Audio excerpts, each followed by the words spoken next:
Scott O'Neil seems to have it all. A great job as the CEO of the Philadelphia 76ers, a happy marriage and children he adores. But he wanted more, a way to find more meaningful moments in his sometimes irregular life. Now O'Neil has written a book about his quest, Be Where Your Feet Are, 7 principles to keep you present, grounded, and thriving.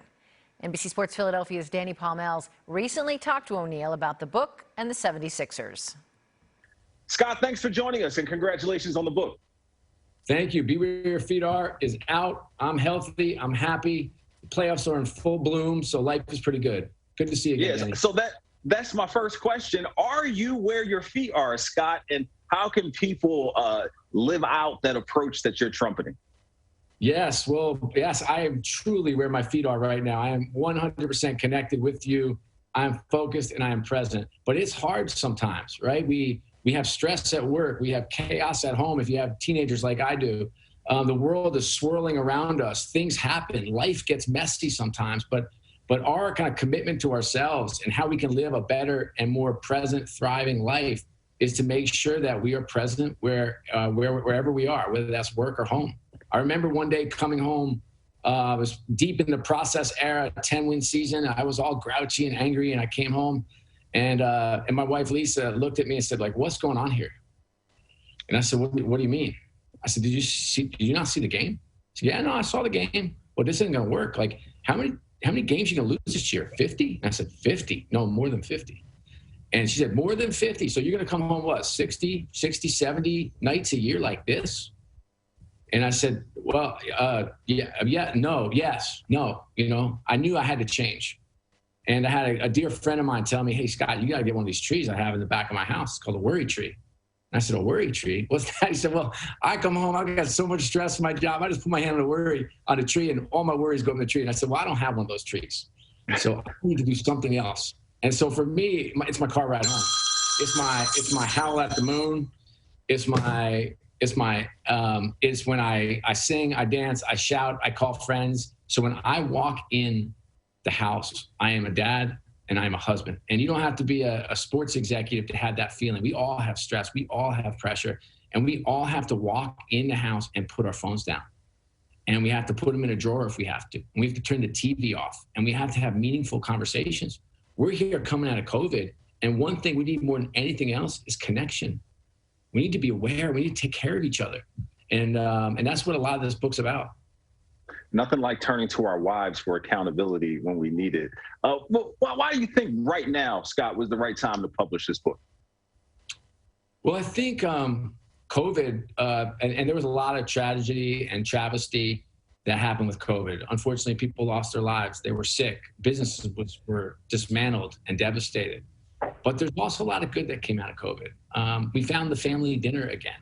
We found connectivity. We found the need to kind of take care of each other. We saw incredible acts of humanity.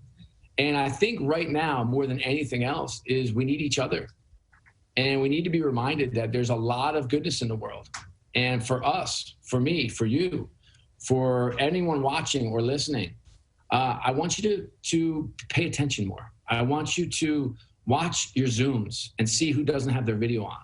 I want you to pay attention when your friend's voicemail box is full or she hasn't texted you back in a week. And I want you to reach out. I want you to reach out to your mother with a text and say, Mom, I love you. Here's what I learned from you, and here's why I appreciate you.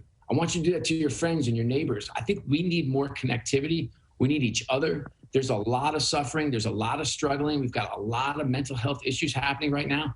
And it's on each of us to come in and make a difference. And the time is now. You've worn a lot of different hats in your professional career. And I was curious, looking at your book, what impact the Sixers had on you writing this and your professional career. And I look at chapter 7 and it's called Trust the Process.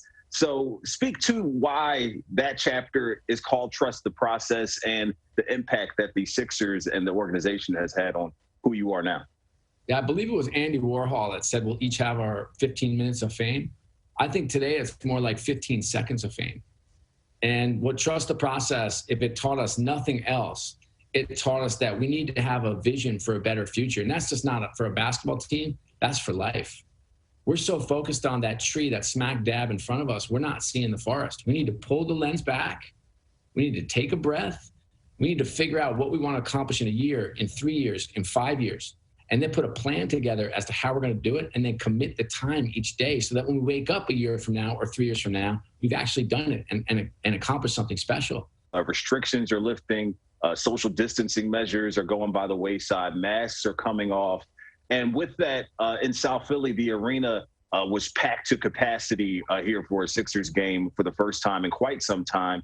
There are some people who, are giving a little pause with that. They're not quite ready for that. There are others that are ready to really be full force back out into the world. What do you say to those people as, you guys do play a role? I'm blessed to be in a business that has real purpose. And that purpose is to bring people together and create shared experiences and make memories. And what a wonderful experience. I'm sure you remember your first game. I definitely remember my first game my mother took me to. And I think that's what we're trying to create. That's the first thing. The second piece is we're trying to create the best home court advantage in the history of basketball, which I think we have. And so the fans are such an incredible part of this organization and this city. And thirdly, though, for those who aren't comfortable, stay home. Only 1% of our fans around the world will ever get to a game live. That's okay. We need you at home, too. We had a couple of incidents here around the NBA during the playoffs regarding fans. At the Wells Fargo Center, there was an incident with Russell Westbrook. He was injured on the floor, was walking back to the locker room, and some fool poured popcorn on him, and he was obviously irate, and rightfully so. There was a fan in Washington that went onto the court during the game. And I'm not mentioning some of the more disparaging things that happened, like someone spitting on Trae Young in New York. But what do you have to say to that, and how do you reflect on the way people are acting at this point? Our players deserve more. The city deserves more. The arena deserves more. The incredible security workers, the ushers, the ticket takers, all the people doing the hard work deserve more. And that will not be tolerated in Wells Fargo Center. It's unacceptable and despicable. And we're better than this. Well, Scott, we appreciate your time. Be where your feet are on bookshelves now and all digital spaces where you can get it. Danny, always a pleasure seeing you. Talk soon. O'Neal says he can't wait for a Sixers victory parade down Broad Street.